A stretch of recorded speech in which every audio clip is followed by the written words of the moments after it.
So with that, I'd like to start our conversation. Thank you, Michael. And so when we were discussing this talk sort of in advance of Michael being here, I think one of the things that grounds his work, quite literally, of course, is the material, what you paint on, this Lubugo cloth. And I was wondering if you can share a bit about it. Of course, it's cultural associations, but also how it has sort of impacted the practice of painting itself. And there's this quote from art critic Sean O'Toole, and he sort of beautifully says the resistance, the vibrant materiality that undergirds and infects your practice. And I'd like to really start with that. Yeah, but thanks so much, Owen. Thank you, Solveig, for that very, very generous and kind introduction, and thank you all for sitting here and being here. Yeah, so, you know,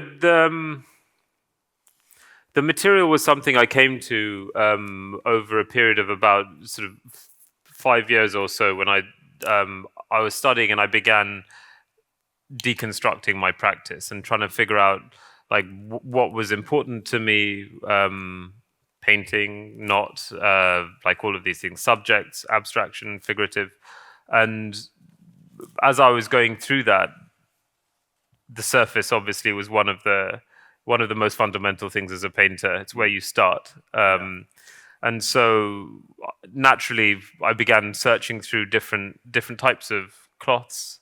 And then I came across bark cloth, which, as Owen said, is basically the skin of a ficus tree that's peeled off, soaked, beaten, till it turns into a soft, malleable cloth that looks a little bit like leather when it's in its natural state.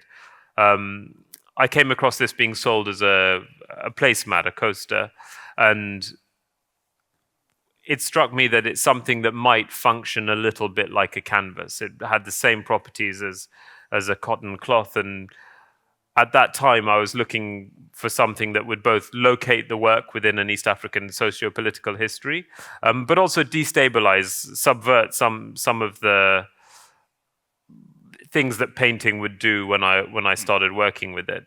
And it was only when I found this material, took me several years researching to figure out like how to use it basically. And it's only when I stretched it onto a stretcher and treated it like a normal canvas that it began to function in an interesting way. It was subtle.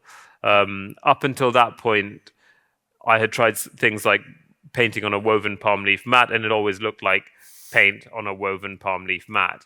And it wasn't really functioning there wasn't any of the subtle subversion that I wanted. But then when I stretched it up, began painting on it, and it, from a distance, performed exactly like a canvas, but had this whole other world to it. Something interesting was beginning to happen. And then there were lots of other things that it mirrored. It was kind of, because it's a Ugandan, in particular, the cloths that I was using at that time were all made by the Baganda, biggest tribe in Uganda, because it's one of their culturally most significant products. And when I found it, it was being used as a sort of, you know, souvenir to remember your tribal times in Kenya, and it had nothing culturally to do with Kenya. That was kind of interesting. It was kind of performing as this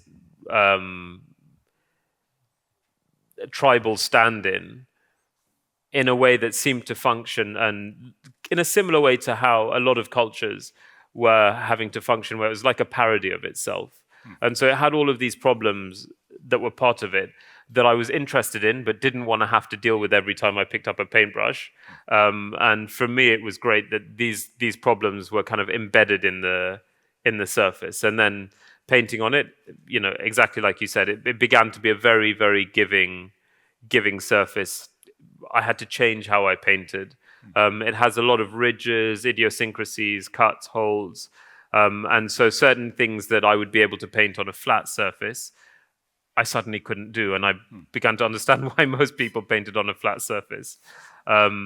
So it really gave a lot and changed how I think about surfaces, think about paintings, but also quite literally how I make them. Yeah, because as you sort of come up to the work, there are these sort of fissures. There's sort of these holes which become visible, especially sort of in close proximity to the work, and they sort of disrupt the image you have when you're farther away. There's something very interesting about that sort of temporality and that sort of relationship with the work that you have from a distance versus close up. That sort of idea of resistance, actually.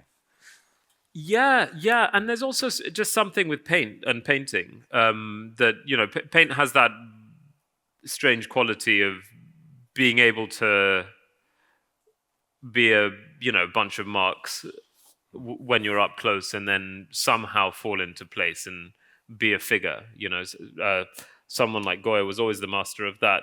You know, a couple marks and suddenly you've got this character in front of you, and so it really just fortunately worked with the surface like that, where suddenly, you know, those idiosyncrasies could also function with the image. But that's taken a lot of time and experimentation, if I'm totally honest, and I'm still trying to get my head around that while making paintings. Yeah.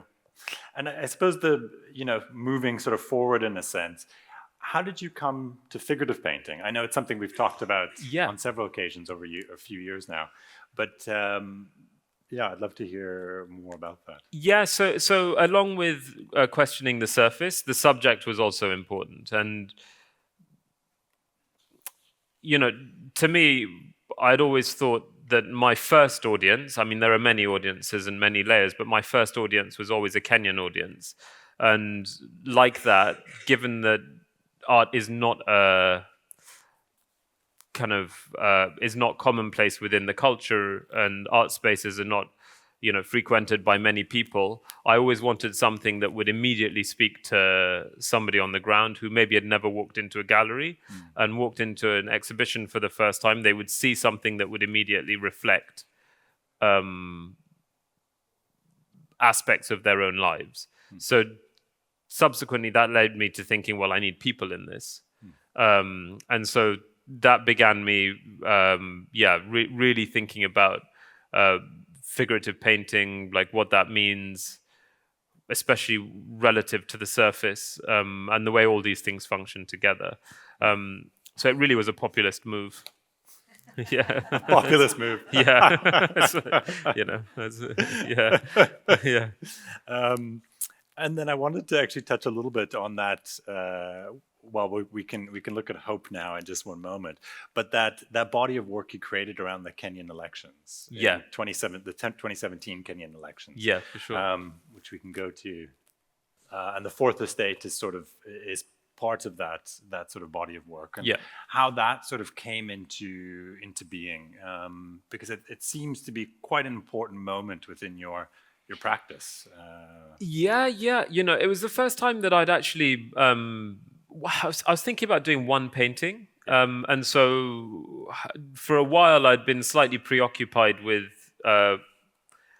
power dynamics, and when you have a political figure and, you know, followers, who holds the power? You know, who's speaking to who and for what? And I subsequently wanted to see this play out in real life, and for me, the most obvious place that would be in a political rally. And so I went along. I wanted to go, you know, in a lovely bipartisan way. I wanted to go to both the incumbent and the opposition rallies, but the last rally ended up being cancelled. So I just went along to the opposition rally at that time, which was this crazy like event. When we got there, I went with one of the local news stations. You know, I wouldn't back myself as the most street savvy person on this planet, especially not if you're at a political rally and things don't work out too well. So I'd gone with these guys with the hope that if things did get a bit messy, I just follow them. And as we were there, we got there probably at sort of 9-10 o'clock in the morning, and they had their news broadcasting van with the satellites on top, and so we had to set up a little area so no one came in. Slowly throughout the day, this is a sort of hill in a park called Uhuru Park in the middle of the city. And initially, this kind of dead tree is the only tree that's on that hillside within the grassland areas. But that was relatively empty when we got there. And then slowly throughout the day, it got more and more busy and more busy. But I was struck by how specific the way people were dressed as well. And it was interesting because you had... I've still not got my head around the metaphor of dressing your fans as clowns. But anyway, they had a lot of the supporters were wearing these substantial clown, sort of clown hair, like some in different clown outfits. One guy had a banner which had Da Vinci's Last Supper on it, and it had the head of the opposition floating above Jesus's head. It was just visually super intense, which I wasn't expecting. And then I happened to be doing a radio interview throughout that, and having to describe the scene on the radio. I just suddenly found myself describing what in effect could have been a Goya etching. There's this extraordinary etching of a tree with all these witches sitting in it that Goya made. And then how surreal the scene was becoming more and more clear. But anyway, when the main politicians arrived, there was this huge surge. And all of the press got squeezed out of where they were. And the whole photographers area beneath the stage collapsed. And the photographers ended up jumping on the stage to hide away from the people. And what ended up with us was myself and this guy who was fortunately 20 times my size and 50 times my strength. We stood there and held a bar to prevent everyone crushing the satellites so this broadcast could continue. And again, just to give a flavor of, no pun intended, considering what I'm about to say, a flavor of the space, while I was stood there, a guy had a lollipop in his mouth, and he was trying to shove it in my mouth so we could share this lollipop. You had these kids running around stealing stuff. It was a little bit Dickensian in a way. And the whole scene was just so intense and manic, but good-natured. Anyway, the day played on, and out came the opposition leader, the grand moment for what everyone had been waiting for, dressed in white, obviously. Again, there was this second surge. And because all of the photographers had jumped on stage, they ended up blocking half of the audience from seeing them. So then people got a little bit pissed off, and they started chucking bottles at the photographers. And then they came down. But all of this basically opened up this thing where there were just so many images and so many things to think about that I had no... I really just hadn't considered how visually kind of fruitful that moment would be. And from there came, the next 2 years worth of work, moving through different things. And so this painting is really thinking about that. And I was thinking about the opposition leader being this sort of character where from the outside you don't really understand why anyone follows them. I mean, there are plenty of figures like that right now. But, so I thought a large toad would be a good articulation of something like that. And so these guys are kind of waving their support for the toad. But really the image is based very much on reality. I took a few photos, but I really used a lot of the photos from the photographers that I was with and the news guys. They sent me all of these images from all their different rallies and things. But yeah. And why was that? Because I think it's an interesting point, and there's a few sort of follow-up questions. But why was it important that there's sort of this mediation, that these images were filtered through them, or through with other works through sort of social media or broadcast media? What is was that significant for you or not? It was just a means to get to the image. I mean, I'm a terrible photographer, and I generally take photos of all the wrong things. So I really couldn't use most of my own images for this. And they had all the good stuff. Yeah. And then in terms of social media, again, it's just like purely functional. Yeah. If there are things that happen that I'm interested in, that have a social media presence, whether that's an event or I'm trying to look at something from a specific place, I'll use that. But really, it's just it's an extension of being able to walk around and see things.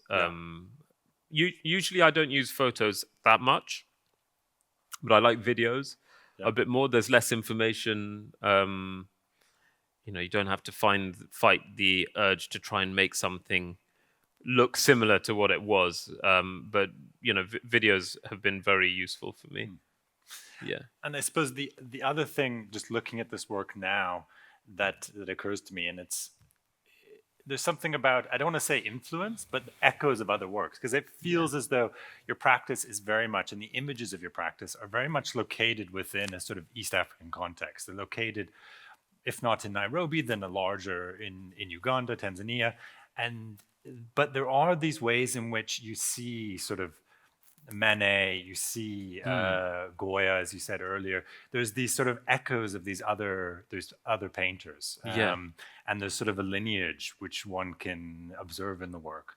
And then also breaking away from that lineage. And I'd just be interested to hear a little bit about how you relate to some of those artists. Yeah, they're kind of fundamental in and anyone who's already made a painting who you can take from. But the thing is, with those guys, they really made great paintings. And just trying to construct a painting is actually quite challenging. And so, seeing some of the things, the solutions that they came up with, and the way that they pushed paintings. But then also with the historical figures, there's a historical baggage that comes with them. Of course. And there's a lot of study and context. And so when thinking about narratives, it's also quite helpful to use these kind of ghosts of images and move them into another place as a way of telling a story. Yeah. Without, again, like with the cloth, it has its own history. Images have a history. Marks have a history. Sometimes I'll take things because I like them, but at most of the time it's for a narrative purpose. So initially, although I haven't really thought like this for a few years now, like initially I was quite interested in Gauguin's palette, because again I was showing in places that weren't East Africa. It wasn't Kenya. So I also had to deal with the fact that what I was presenting was in some sense exotic. And to me, I wanted those problems of perception to be there.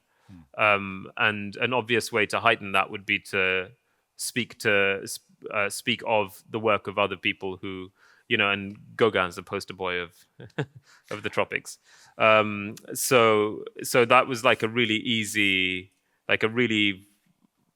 and very problematic way of then depicting where I was talking about. Just because at the end of the day, all you're doing is looking. Sure. And that's really what you have to play with. In a sense, the sort of that cloth cuts against the sort of colonial push of Gauguin's work, in a sense, the sort of representational world that he created. It's sort of, do you think it sort of acts as a form of resistance? Sorry, that's a difficult question. It's often not something I've thought about with. Yeah. With Gauguin, I find him interesting because of how he saw himself. If it's possible to park some of the very clear, very problematic things of his life and the time in which he lived, he himself saw himself as a savage, as he liked to call himself. And so for him, there was something of trying to find himself in that, which is quite different to the colonial project. So for me, that's interesting because I was coming from this point of parody, of which I do think is similar to the cloth in the way that a cultural parody is used to satisfy someone's expectations of your own culture. And like that, I found it interesting thinking about Gauguin because he was doing that to himself through making this work, with a lot of other problems as well. But that was one aspect. So I don't know if it was so much that I was trying to resist that, as opposed to draw parallels of some of the problems that come from an expectation of a culture to perform in a certain way.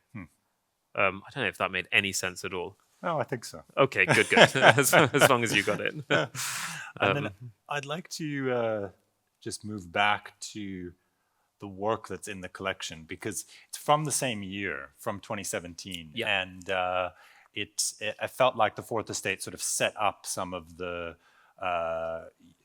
things you're thinking about or interested in this moment. And I'm sure some of this has changed. But I suppose my question is, how do you perceive this work now? And you've got some heavy questions there. And then give me another one. Well, perhaps how did this work come into being? Maybe Okay, that's an easier one. Easier way to go with that. I'll leave the harder ones till the end. Yeah, so this really started when at that point a new government came into play in Kenya, and they had made it free for all maternity care, like during childbirth, after childbirth, before, for the first time. What they hadn't done is put into place the infrastructure to cope with that. The need. And so what you then ended up with is people in rural communities turning up to hospitals to give birth, and there being 30 people for half a bed. So you ended up with people sitting in and women giving birth in waiting rooms outside in the car parks. And so because the hospitals just couldn't cope with what they were required to provide. And so for me, like I found that like one of the many interesting moments where a good intention maybe doesn't quite match up to to what it was meant to provide. But it also spoke a lot to the situation of the people who were there. And so when I was thinking about that, I wanted to make a painting that would also reflect how difficult social mobility is. So in this case, I was thinking of an agricultural worker whose kids will almost certainly live the same life, which is a very difficult life, working the farms and so on. And so I wanted to, again, problematically equate that with the image of a donkey, which is used in the same way. And so, that's kind of why she's given birth to a donkey. And then I was thinking about this lecture I had heard about what if one could afford to provide washing machines to rural communities, what that would do for the time in which a woman could then spend her days, working, doing other things. And so there was kind of this moment of hope that's represented by the angelic washing machine. And then, so that's kind of where I was going with that. I'll save the difficult question for later. I don't know how to answer the other bit. Yeah.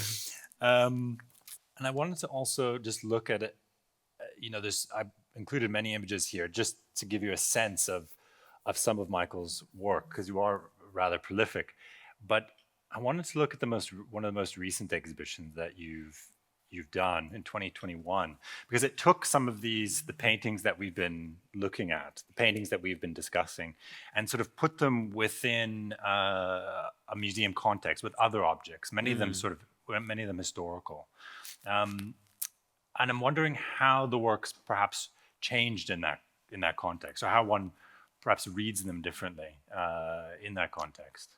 Or what happened for you? Yeah. All sorts of things happened. For example, like in this, we had again, this is problem of not thinking things through properly.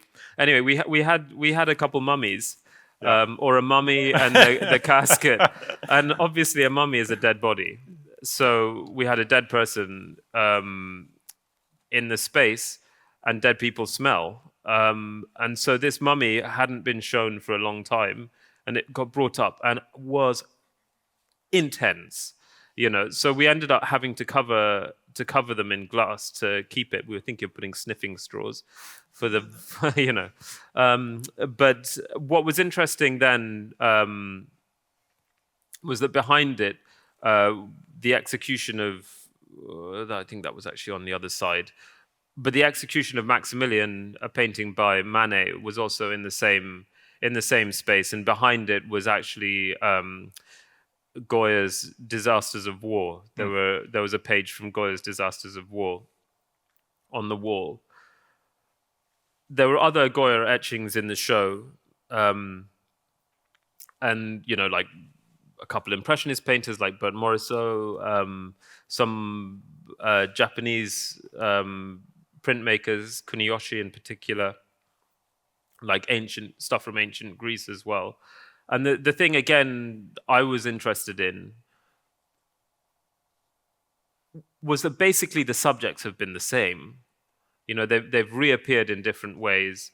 Their function is different. Sometimes it's to accompany the dead in the afterlife. Other times it's for humorous political reasons. And this is across thousands of years. Yes. I think there was something like 5,500 year span from the earliest to the most recent works. And then just to echo that, what I'd mentioned about the ghosts of images, there's a really well-known Goya etching where a girl has got the stool on her head. Yeah, she's carrying it the wrong way around. I think Polka also has used that in his paintings. But that image, amazingly, turned up everywhere. It turned up in ancient Greece through, again, totally unintentional, through one of the pieces that we had. It was on the mummies. There was this girl with an upside-down chair on her head, repeated on one of the mummies, again, totally unintentionally. And really, it was just a show about something like an undercurrent of thinking, an undercurrent about creativity. And so then, like putting my own work in there, the painting at the back is called Kampala Suburb, and it's of two guys kissing, and it sits above, and it was based on a frieze from an Egyptian tomb, the way the poses of the guys. And so it was a link to the language of the mummies beneath them. I'd never dreamt of being able to show them in that context, but it just changed that and really spoke to what creativity, the imagination, and common problems are. In a sense, there's sort of a colliding of these different visual languages, these very different historical periods and geographically quite disparate periods, and something seems to emerge from that sort of collision of putting these images of these works in conversation with one another. Tamar Garb actually. That was the hope. That was the hope.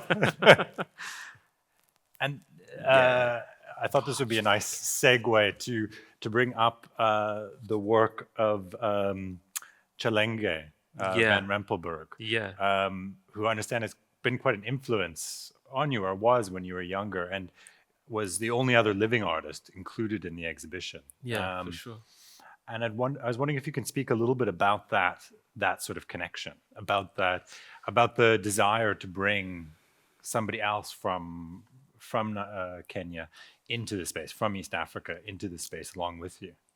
Yeah, the main impulse was just about getting some extraordinary things in the same room, and Chilenge is extraordinary, and she does make extraordinary things, of which this sculpture is one of them. But on a personal note, she was my best friend when I was like probably 6 till 12, was her son. And so I got to know Chilenge, through school runs, through spending time at her house. And she's the first artist I ever knew. I'm not from an artistic family in that sense. And so she really opened up what it is to be an artist, the endeavor, the life of an artist. And also, her husband at the time collected a lot, so they had a lot of work from the region on their walls as well. So I got to learn the wider scene as well through going there and just being interested and speaking to Chilenge. And then I ended up spending more time with Chilenge than I did with Rick, her son, and more time in her studio. She taught me how to sculpt, and I still go back and see her like every time I'm home. She's like a second mother to me. So to be able to do a show, and in this room, it was all about motherhood.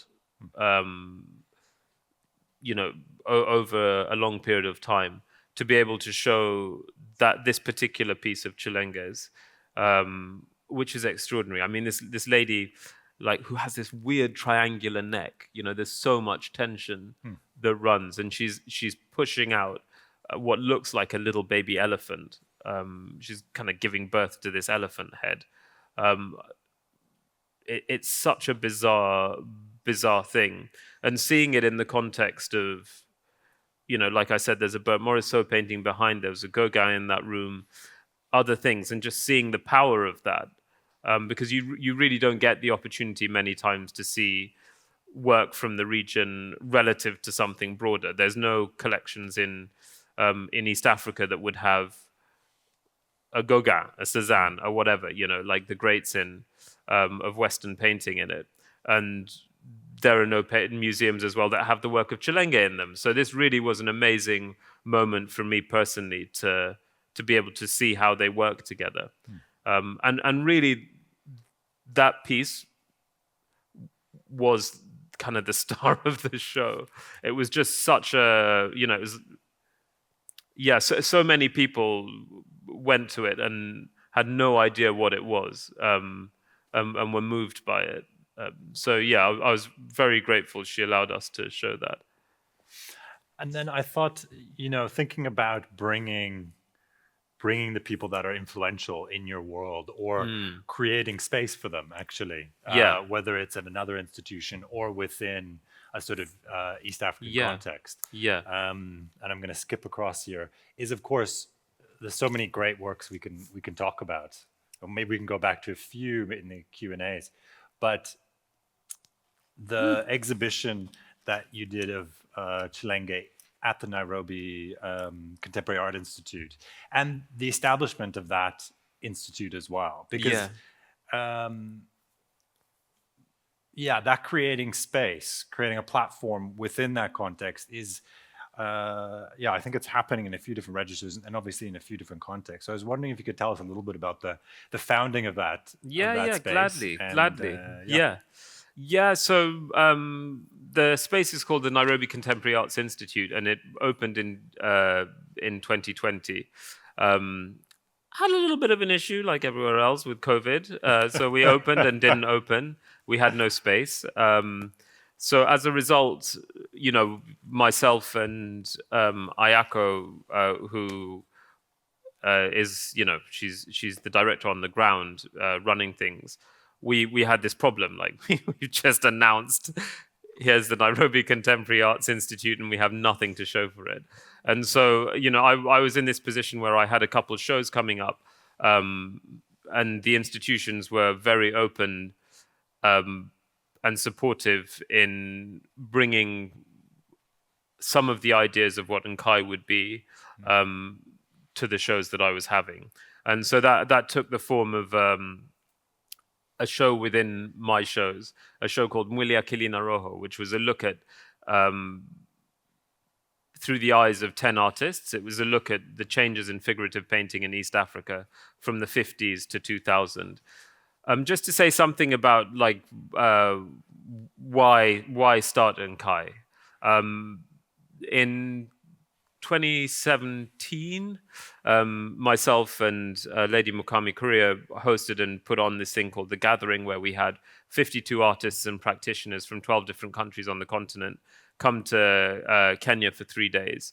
And in the run-up to that, when I was talking to different artists, students in Nairobi, I was asking people, so, what are the gaps that we feel like we really need within the art scene? What would have a big impact? And everyone said to me, we need a different form of higher education, and we need a museum space or a not-for-profit space, something outside of the commercial galleries to show work. There also is no accessible permanent collection. So one of the other things I was struck by is that all the younger artists, let's say they had not seen anything pre-2005. It's like the art world began in 2005. And you had all of these artists who were making extraordinary work, who are the foundations on which the rest of us stand, totally unknown.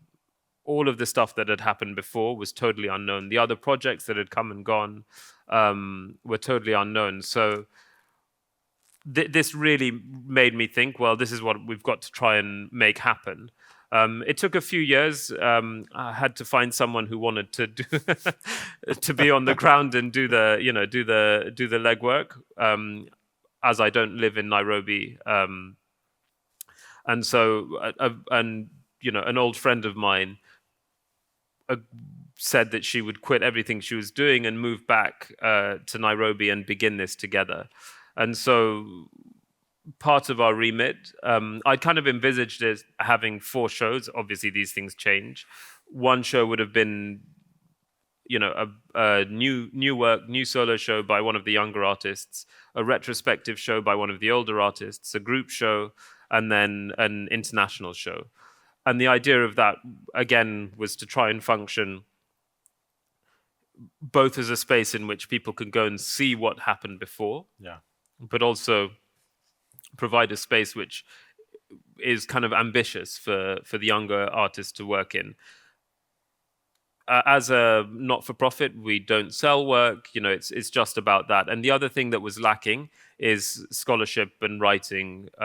So we have a series of books that we started. We try and do 2 a year. There are publications, smaller publications that we put out with all the shows. We have programming, as institutes do have.